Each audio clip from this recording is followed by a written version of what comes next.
Hi അസ്സലാമലൈക്കും. ഏറ്റവും എളുപ്പത്തിൽ തന്നെ റെഡിയാക്കാൻ പറ്റിയിട്ടുള്ള ഒരു ചോക്ലേറ്റ് കേക്കിൻ്റെ അടിപൊളി റെസിപ്പി ആയിട്ടാണ് കേട്ടോ വന്നിരിക്കുന്നത്. കേക്കിനുള്ള ബാറ്റർ റെഡിയാക്കിയെടുക്കുക. മിക്സിയുടെ ജാർ എടുത്തിട്ടുണ്ട്. അതിലേക്ക് 2 മുട്ട പൊട്ടിച്ചൊഴിക്കാം. ഇതിലേക്ക് ഒരു 1/3 കപ്പ് പാല് കൂടി ഒഴിച്ചു കൊടുക്കുന്നുണ്ട്. കൂടെ തന്നെ 2 ടേബിൾ സ്പൂൺ സൺഫ്ലവർ ഓയിൽ കൂടി ഒഴിച്ചു കൊടുക്കാം. ഇനി ഇതിലേക്ക് മധുരത്തിന് ആവശ്യമായിട്ടുള്ള പഞ്ചസാര ചേർക്കാം. 1 കപ്പ് പഞ്ചസാരയാണ് എടുത്തിട്ടുള്ളത്. പൊടിക്കാത്ത പഞ്ചസാരയാണ് കേട്ടോ എടുത്തിരിക്കുന്നത്. ഇതിലേക്ക് 1 ടീസ്പൂണ് വാനില പൗഡർ കൂടി ചേർത്തിട്ട് നന്നായിട്ടൊന്ന് അടിച്ചെടുക്കാം.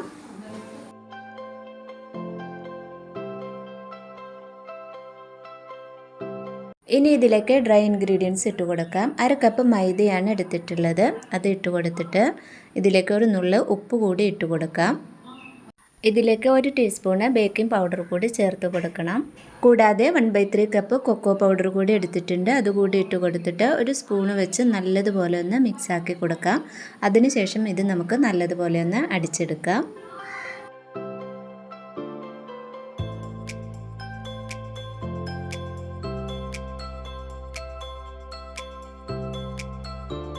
ഈ ബാറ്റർ നമുക്കൊരു കേക്ക് ടിന്നിലേക്ക് ഒഴിച്ചു കൊടുക്കാം. ഞാൻ ഈ പാത്രത്തിലാണ് കേക്ക് റെഡിയാക്കി എടുക്കുന്നത്. അപ്പോൾ ഇതിലേക്ക് ഒഴിച്ചു കൊടുക്കുന്നുണ്ട്.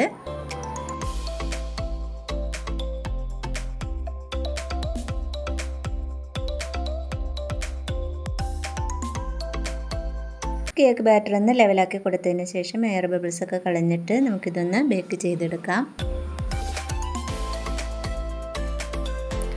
കേക്ക് ബേക്കായി കിട്ടുന്ന സമയം കൊണ്ട് നമുക്കിതിലേക്കുള്ള ചോക്ലേറ്റ് ഗനാഷ് റെഡിയാക്കി എടുക്കാം. ഒരു പാത്രത്തിലേക്ക് 2 ടേബിൾ സ്പൂൺ കോൺഫ്ലോർ ആണ് ഇട്ട് കൊടുത്തിട്ടുള്ളത്. കൂടാതെ ഇതിലേക്ക് 2 ടേബിൾ സ്പൂൺ പഞ്ചസാര കൂടി ഇട്ട് കൊടുക്കാം. ഇനി ഇതിലേക്ക് 1 കപ്പ് പാലാണ് കേട്ടോ ചേർത്ത് കൊടുക്കുന്നത്. അതുകൂടി ഒഴിച്ചിട്ട് നല്ലതുപോലെ ഒന്ന് മിക്സാക്കി എടുക്കാം.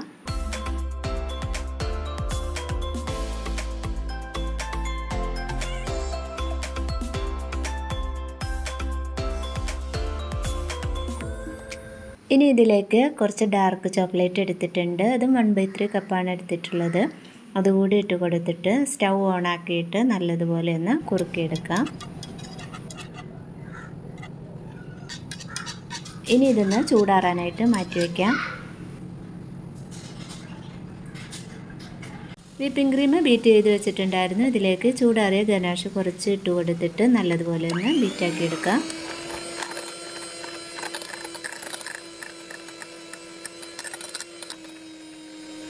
ഇത് നല്ലതുപോലെ മിക്സ് ആയതിന് ശേഷം ഇത് ഫ്രിഡ്ജിലേക്ക് തന്നെ വെക്കുന്നുണ്ട്. അപ്പോൾ നമ്മുടെ കേക്ക് നല്ലതുപോലെ ഒന്ന് ചൂടാറി കിട്ടിയിട്ടുണ്ട്. ഇതിലേക്ക് ഒരു സ്പൂൺ ഉപയോഗിച്ച് ഇതുപോലെ ഒന്ന് കുത്തി കൊടുക്കാം. ഇനി നമുക്കിതിലേക്ക് കുറച്ച് ഷുഗർ സിറപ്പ് ഒഴിച്ച് കൊടുക്കട്ടെ. ഞാൻ പാലും പഞ്ചസാരയും കൂടി മിക്സ് ആക്കിയിട്ടാണ് ഒഴിച്ച് കൊടുക്കുന്നത്. ഷുഗർ സിറപ്പ് മുഴുവനായിട്ടും ഒഴിച്ച് കൊടുത്തതിന് ശേഷം കുറച്ച് നേരം ഒന്ന് ഫ്രിഡ്ജിൽ വെച്ചിട്ട് എടുക്കട്ടെ. അപ്പോഴേക്കും ഇതുപോലെ സെറ്റായി കിട്ടും. ഇനി ഇതിൻ്റെ മുകളിൽ നേരത്തെ റെഡിയാക്കി വെച്ചിട്ടുള്ള വിപ്പിംഗ് ക്രീമും ചോക്ലേറ്റും മിക്സ് ഉണ്ടല്ലോ, അത് മുഴുവനായിട്ട് തന്നെ ഇട്ട് കൊടുത്തിട്ട് ഒന്ന് ലെവലാക്കി എടുക്കാം.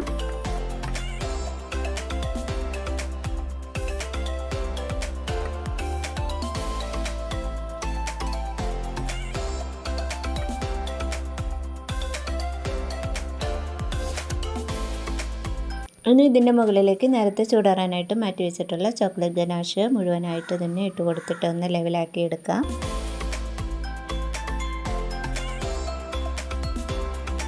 ഈ ചോക്ലേറ്റ് ഗനാഷ് മുഴുവനായിട്ട് ഇട്ട് കൊടുത്തിട്ട് ഒന്ന് ലെവലാക്കി എടുത്തതിന് ശേഷം ഫ്രിഡ്ജിൽ വെച്ചൊന്ന് തണുപ്പിച്ചെടുക്കുന്നുണ്ട്. ഈ ഒരു കേക്ക് ഈ ഒരു രീതിയിൽ കഴിക്കാട്ടെ, നമുക്ക് നല്ല ടേസ്റ്റ് തന്നെയാണ്. പക്ഷേ ഞാനിതിൽ ഡ്രീം കേക്കിൻ്റെ ലുക്ക് കിട്ടാനായിട്ട് കുറച്ച് ചോക്ലേറ്റ് ബട്ടർ ചേർത്തൊന്ന് മെൽറ്റാക്കിയിട്ട് ഇതിൻ്റെ മുകളിലൊന്ന് ഒഴിച്ചു കൊടുക്കുന്നുണ്ട്. അപ്പോൾ ഈ ഒരു രീതിയിൽ കുറച്ച് ചോക്ലേറ്റ് മെൽറ്റാക്കിയിട്ട് കേക്കിന് മുകളിൽ ഒഴിച്ചിട്ടൊന്ന് സെറ്റാക്കി എടുത്തതിന് ശേഷം ഇത് കഴിക്കുകയാണെങ്കിൽ നല്ല ടേസ്റ്റ് ആയിരിക്കും കേട്ടോ. ചോക്ലേറ്റ് മെൽറ്റാക്കി ഒഴിച്ചിട്ട് ഒരുവിധം എല്ലായിടത്തേക്കും ഒന്ന് എത്തിച്ചു കൊടുത്തിട്ടുണ്ട്. ഇനി ഇതിൻ്റെ മുകളിലേക്ക് കുറച്ച് കൊക്കോ പൗഡർ കൂടി ഇട്ട് കൊടുക്കുന്നുണ്ട്. ഇത് ഫ്രിഡ്ജിൽ വെച്ച് ഒന്ന് സെറ്റാക്കി എടുത്തതിന് ശേഷമാണ് കേട്ടോ കൊക്കോ പൗഡർ ഇട്ട് കൊടുക്കുന്നത്. ചോക്ലേറ്റ് ഇട്ടതുകൊണ്ട് പെട്ടെന്ന് തന്നെ സെറ്റായി കിട്ടും.